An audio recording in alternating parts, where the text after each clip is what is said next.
नमस्कार दोस्तों, NDTV India पर एक बार फिर आप देख रहे हैं रफ्तार रिबूटेड। मेरा नाम है शम्स। आज के शो में बात दो नई सेडान्स की। जी हाँ, एसयूवी के इस ज़माने में दो नई कार्स आजकल बाज़ार में हलचल मचा रही हैं। उनमें से पहली मेरे साथ खड़ी है, इसका नाम है फोक्सवैगन वर्टुस। लेकिन उससे पहले बात एक और सेडान की जिसका नाम है होंडा सिटी हाइब्रिड या होंडा सिटी EHEV। इस कार की भी ड्राइव हमने की है और शुरुआत करते हैं इसी के रिव्यू से।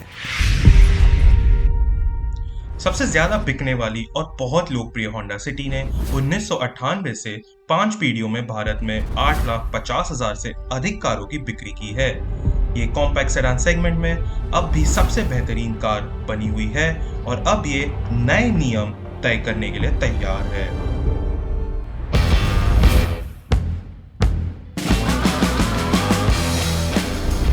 मिले होंडा सिटी EHEV या हाइब्रिड इलेक्ट्रिक वाहन से भारत को आखिरकार ये हाइब्रिड मॉडल मिल ही गया, जिसे जापान और दक्षिण पूर्व एशिया जैसे बाजारों में पिछले पीढ़ी में ही पेश किया गया था। अगर आप मार्केट में एक हाइब्रिड गाड़ी देख रहे हो तो आप चाहोगे कि उसका डिज़ाइन थोड़ा अलग हो, जिससे दूर से ही लोग पहचान ले कि एक हाइब्रिड गाड़ी है। होंडा सिटी EHEV जो कंपनी कहलाती है वो हाइब्रिड है, बट वो बेस्ड है उनके ZX ट्रिम के ऊपर। तो बहुत ही ज़्यादा एलिमेंट्स जो है वो सेम है, पर कुछ एलिमेंट्स है जो इसको अलग से रखते हैं। जैसे कि ये जो नीले रंग के हाईलाइट्स है जो आपको मिलते हैं होंडा बैजिंग के ऊपर, वो इसका इलेक्ट्रीफाइड हार्ट जो है वो दर्शाता है। इसके अलावा आपको मिलता है ग्रिल के ऊपर ये हनीकोम मैश जो काफ़ी ही अद्भुत दिखता है, थोड़ा अलग दिखता है। पर ये जो क्रोम एलिमेंट है वो सेम है, वो रिजेंबल करता है स्टैंडर्ड वर्जन से। अभी हम चाहते हैं अगर होंडा अपना RS ट्रिम जो उन्होंने थाईलैंड में पिछले साल दिखाया था, अगर वो लेकर आते जो ब्लैक्ड आउट है तो काफ़ी स्पोर्टी दिखती गाड़ी। इसके अलावा जो हेडलैम्प्स है वो सेम है, इसमें अभी भी DRL है, LED ट्रीटमेंट मिलता है, तो वो काफ़ी अच्छा दिखता है। इसके अलावा अगर आप साइड प्रोफाइल में देखें तो 16 इंच व्हील्स स्टैंडर्ड है, ये आपको ZX ट्रिम पे भी मिलता है। पर इसमें जो डिफरेंट फैक्टर है वो है ये एलॉय डिज़ाइन, ये अलग है और ये स्पेसिफिक रहेगा इस हाइब्रिड वर्जन के लिए। आप और थोड़ा पीछे आओ तो आप देखोगे डोर हैंडल्स पे क्रोम एलिमेंट है। ये पर्सनली हमें पसंद नहीं है, हम चाहते हैं अगर वो RS ट्रिम में थोड़ा ब्लैक्ड आउट अगर होता तो वो बहुत ही ज़्यादा सुंदर दिखता, इस शेड में स्पेसिफिकली काफ़ी सुंदर दिखता। और जब आप पीछे का सेक्शन देखेंगे तो इसमें ज़्यादा बदलाव नहीं है, ये बहुत ही सिमिलर है जो स्टैंडर्ड ZX सिटी में आपको मिलता है। पर यहाँ पे दो एलिमेंट्स हैं जो नए हैं, वो है ये EHEV बैच जो उसका हाइब्रिड पावर ट्रेन जो है वो दर्शाता है, जो आपको ZX बैच के नीचे मिलता है। इसके अलावा जैसे फ्रंट में है नीले रंग का हाईलाइट होंडा बैजिंग पे, वो भी यहाँ पे कॉमन एलिमेंट है। उसके अलावा मोरलेस गाड़ी सेम है, जो डिफ्यूज़र है उसको कार्बन फिनिश का ट्रीटमेंट दिया है तो वो भी काफ़ी अच्छा दिखता है। ओवरऑल गाड़ी काफ़ी स्पोर्टिंग है, पर जैसे हमने शुरुआत में कहा था अगर RS ट्रिम जो ब्लैक्ड आउट एलिमेंट्स लाता है गाड़ी में वो बहुत ही ज़्यादा सुंदर दिखती। और जो ब्लू कलर का जो टोन है जो पेंट स्कीम इन्होंने थाईलैंड में दिया था, अगर वो भी लाते तो ये गाड़ी बहुत ही सुंदर दिखती और एक्सक्लूसिवली अगर वो हाइब्रिड के लिए होता तो बहुत ही बेहतर होता।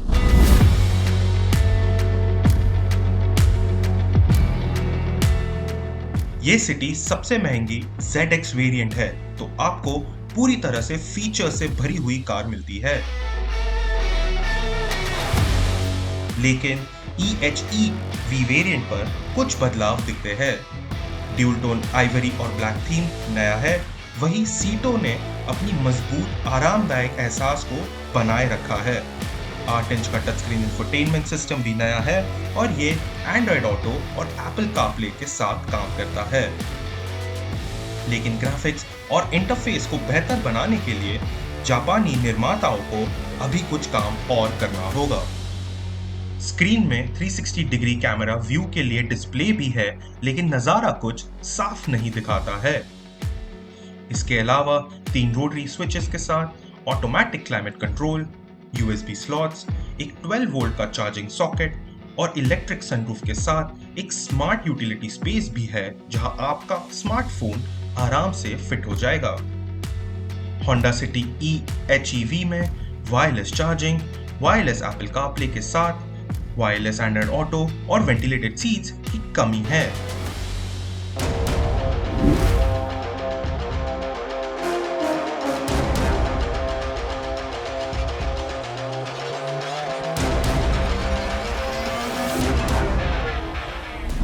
तो शुरू करते हैं ड्राइविंग मोड्स के साथ। इसमें 3 ड्राइविंग मोड्स आपको मिलते हैं, जो है एक ईवी मोड, एक हाइब्रिड मोड और आपका पेट्रोल मोड।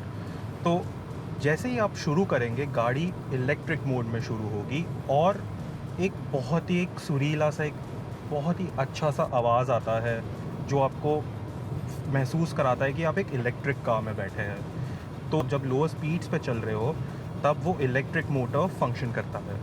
उसके बाद आपको मिलता है एक हाइब्रिड मोड, जो बेसिकली आपका इलेक्ट्रिक मोड और हाइब्रिड मोड सिंक होता है और साथ में चलता है, जिसमें से इलेक्ट्रिक मोड जो है वो पावर कर रहा है आपके बैटरी को और रीजनरेट भी कर रहा है। उसके बाद आपको एक तीसरा मोड मिलता है जो है प्योर पेट्रोल इंजन मोड, जिसमें क्या होता है कि आपका जो पेट्रोल इंजन है वो पावर कर रहा है पूरी गाड़ी को।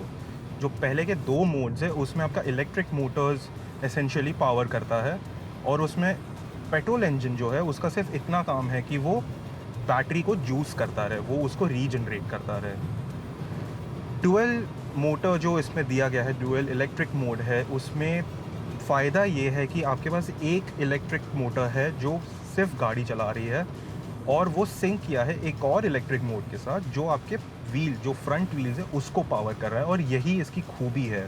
और इस वजह से क्या होता है कि आपको परफॉर्मेंस तो मिल ही रहा है और इसके साथ ही आपको माइलेज भी मिल रहा है।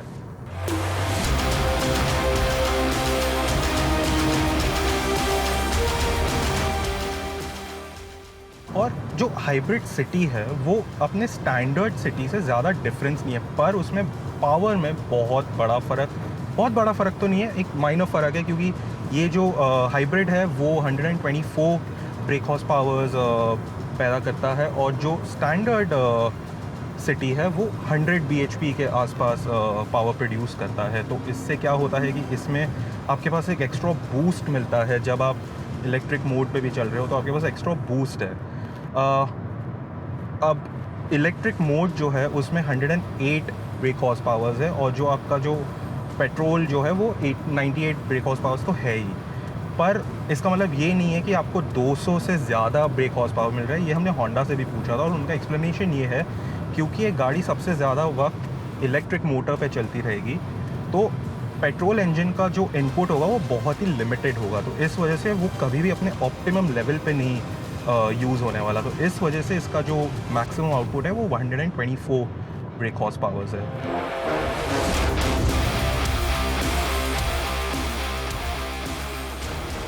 राइड हैंडलिंग बहुत ही सिमिलर है नॉर्मल स्टैंडर्ड सिटी से, बट जो इसमें आपको ड्राइव ज़्यादा इन्जॉयबल करेगा वो है इलेक्ट्रिक मोटर, क्योंकि इससे आवाज़ जो एक पेट्रोल इंजन प्रोड्यूस करता है वो बिल्कुल भी नहीं है।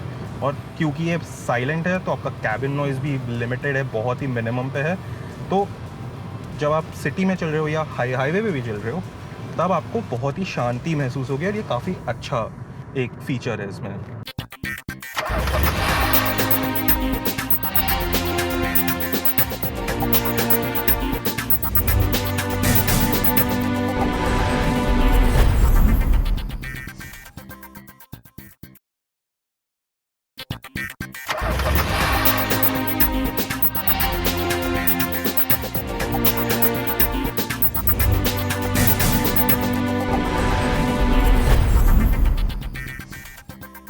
ब्रेक के बाद आप सभी का एक बार फिर स्वागत है रफ्तार रीबूटेड पे। और अब बात बिल्कुल नई फोक्सवैगन वर्टुस की। जल्दी शो पर देखिए इस नई कार का रिव्यू, लेकिन अब एक बार फिर बात बिल्कुल नई होंडा सिटी हाइब्रिड की। अब हम बढ़ेंगे इसके डिजिटल क्लस्टर पे, जो है स्टैंडर्ड सिटी पे ही बेस्ड, पर इन्होंने थोड़ा सा ट्वीक किया है इसके इलेक्ट्रिफाइड वर्जन को भी अकोमोडेट करने के लिए। तो इससे क्या होता है, जो आपका लेफ़्ट साइड का जो डायल है वो ट्वीक किया है और इसमें आपको अभी अलग डिस्प्लेज मिलते हैं जो आपको बेसिकली आपके हाइब्रिड मोटर को दर्शाता है, आपको बताएगा कि उसमें क्या क्या अभी आपको मिल सकता है। तो इसमें आपको मिलेगा पावर चार्ज, आप देख सकते हैं, आप इको ड्राइव के बारे में मैं आपको बताऊंगा उसमें क्या होता है, तो उसका भी डिस्प्ले है। पावर फ्लो, ये जो नए यूज़र्स होंगे उनके लिए काफ़ी इंटरेस्टिंग होगा, क्योंकि इसमें आपको बताता है कि किस वक्त आपका कौन सा एलिमेंट पे पावर जा रहा है। आपके अगर आप एक्सेलरेट कर रहे हैं तब इसमें एक आपका जो मोटर फ्रंट व्हील्स होंगे वो एक्टिवेट हो जाएंगे। जब आप पेडल छोड़ेंगे और क्रूज़ करेंगे तब आपका बैटरी रीजनरेट होगा। तो ये आपको दिखाएंगे। इसके अलावा आप रेंज, फ्यूल भी देख सकते हैं, आपका इकोनॉमी भी देख सकते हैं इसमें, और आप जी मीटर देख सकते हैं कि गाड़ी कितनी बॉडी रोल है या आप लाइन में है या नहीं। इसके अलावा आपको जो ADAS फीचर जो है, जिसके बारे में हम आपको जल्दी बताएंगे, वो भी आप इसमें देख सकते हैं। स्विच ऑन स्विच ऑफ दोनों कर सकते हैं। उसके अलावा आप कस्टमाइज़ भी कर सकते हैं अपने हिसाब से। आपको अगर कुछ लाइटिंग चाहिए, कुछ अलग लाइट चाहिए, तो उस हिसाब से भी आप इसको कस्टमाइज़ कर सकते हैं। हमारी टेस्ट कार फुल टैंक के साथ आई और लगभग 700 किलोमीटर की रेंज दिखा रही थी।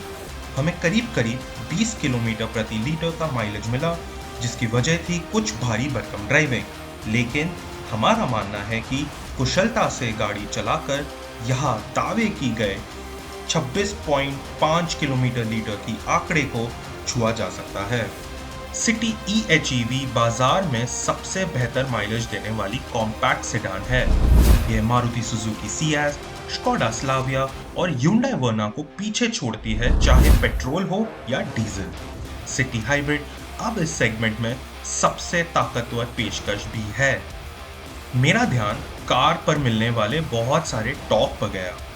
कार में लगे बैटरी अनुभव को बेहतर बनाते हैं और ये साफ है, खास तौर पर तेज रफ्तार पर। ECVT भी अच्छा काम करता है, हालांकि किकडाउन को संभालने के लिए पैडल शिफ्टर्स होते तो बेहतर होता। सिटी हाइब्रिड में सुरक्षा पर खास ध्यान दिया गया है।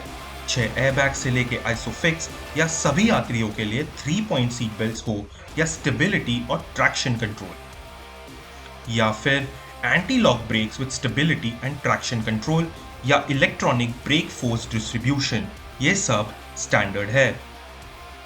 कार को टायर प्रेशर मॉनिटरिंग और हिल स्टार्ट असिस्ट भी मिला है, लेकिन अभी और भी कुछ है।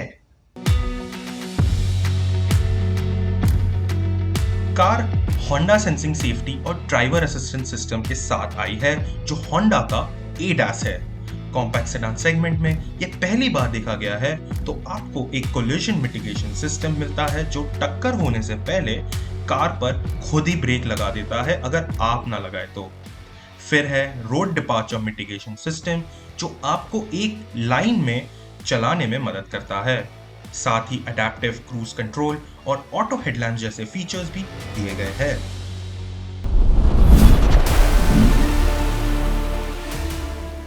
होंडा ने हमेशा ही बढ़िया क्रैश सेफ्टी की पेशकश की है और कंपनी के मुताबिक उसके द्वारा किए गए शानदार 5 स्टार क्रैश रेटिंग की ओर इशारा करते हैं।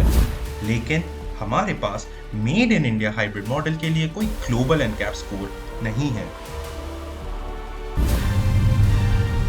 हमें वास्तव में खुशी है कि होंडा ने आखिरकार हमारे लिए हाइब्रिड सिटी लाने का फैसला किया। कार बाजार में खेल बदल सकता है और शुरुआती संकेत बता रहे हैं कि होंडा को इसके लिए काफी बुकिंग मिल रही है। हमें उम्मीद है कि वैश्विक सप्लाई और आवंटन होंडा को बाद में V या VX ट्रिम में भी हाइब्रिड की पेशकश करने की अनुमति देगा, लेकिन अभी के लिए हमें ZX ही मिलेगा।